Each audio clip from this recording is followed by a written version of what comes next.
This is 1930. I ain't never felt heat this terrible in all my years. Lord, it's hot. I can't take much more. This heat is terrible. When will it cool down? I've never felt heat like this.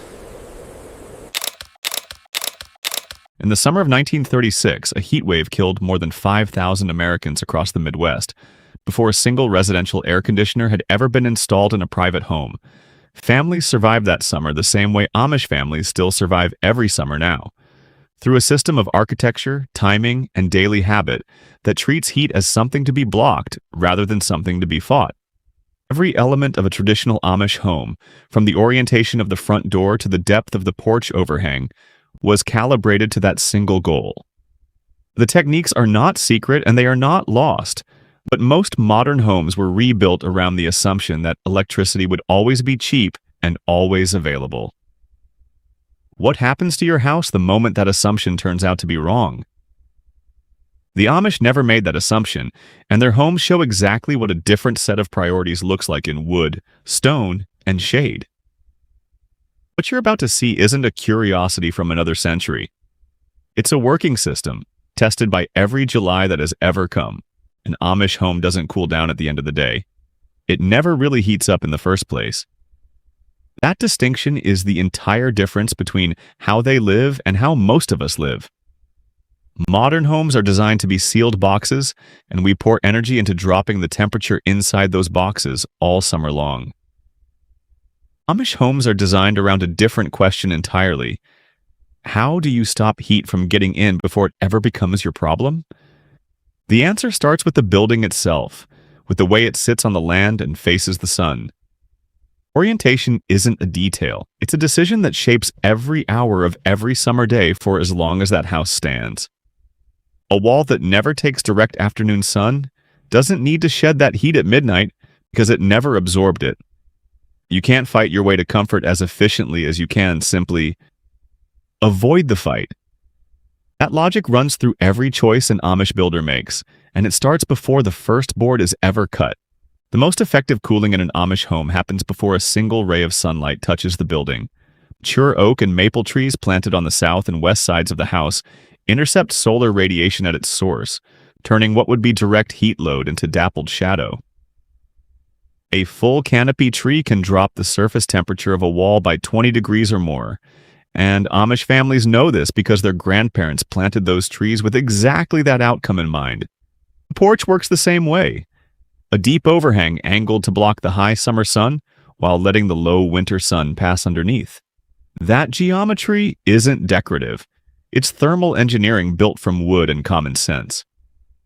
On a July afternoon, the shaded wall stays cool to the touch, while an unshaded wall on the same house becomes too hot to hold your hand against. Can you feel the difference that makes before you've even opened a door? The house isn't fighting the heat yet. It's refusing to let the heat arrive.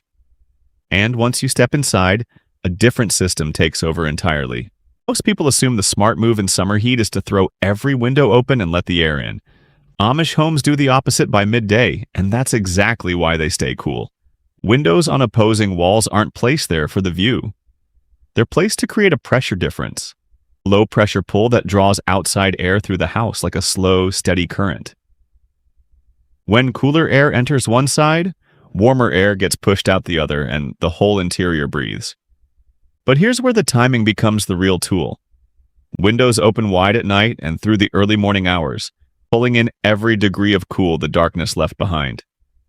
Then, before the outdoor temperature climbs past the indoor temperature, usually somewhere around mid-morning, those windows come shut. You're not locking out fresh air, you're locking in the cool air you already collected. The house becomes a kind of thermal vault, holding its overnight temperature against the afternoon heat pressing in from outside. What keeps that stored coolness from escaping once the sun peaks is a question the walls and coverings have to answer. There's a room in most Amish homes that doesn't need a breeze, a shade tree, or a single open window to stay cool all summer long. It sits below grade, wrapped in earth on every side, and the ground itself does the work that a compressor does in your house. Soil temperature a few feet down barely moves between seasons. It hovers around 50 to 55 degrees, even when the air above is pushing 95. That thermal mass absorbs heat rather than reflecting it, and the basement becomes a slow, steady anchor pulling the temperature down. Families use this space deliberately. Crocks of butter, jars of milk, root vegetables, and fermented foods all live down here through the hottest months. On the worst days of July, food preparation moves downstairs entirely, keeping the labor and the heat away from the living spaces above. Some families pull sleeping pallets down on nights when the upper floors won't cool off before midnight. You've probably felt this yourself. That first breath of cool air at the top of a basement staircase on August afternoon. The Amish didn't invent that sensation. They just never stopped building their homes around it. What they couldn't move underground, though, was the one room that generates more heat than any other. Cooking is the one problem no amount of shade or thick walls can fully solve on its own. A wood stove or propane burner running through a July afternoon can push a kitchen past 100 degrees before dinner is even close to ready. So Amish families don't fight that heat inside. They move it outside entirely. Many homes have a summer kitchen, a separate structure just off the main house, built specifically to keep cooking heat away from the rooms where people sleep and live. When a summer kitchen isn't available, the stove runs before sunrise, and it doesn't run again until the air cools after dark. Meals get planned around the heat, not around convenience. Bread bakes at 5 in the morning, and the midday meal is often something that needs no flame at all. Clothing follows the same logic. Loose, light fabric that lets sweat do its job rather than trapping it. None of this is comfortable in the way a thermostat is comfortable, but it's effective in a way most modern kitchens simply aren't. The question is, what happens once the work stops and the sun finally drops below the tree line? The moment the sun drops below the tree line, the house shifts from defense to recovery. Windows that stayed sealed all day swing open in a deliberate sequence, starting at the top floor and working down. That order matters. Warm air rises, and you want it moving out before you invite cooler air in from below. Within an hour, a cross breeze is pulling the day's stored heat through the house like water draining from a basin. Families who've done this for generations don't think of it as a chore. It's closer to a nightly ritual, as reliable as feeding the animals.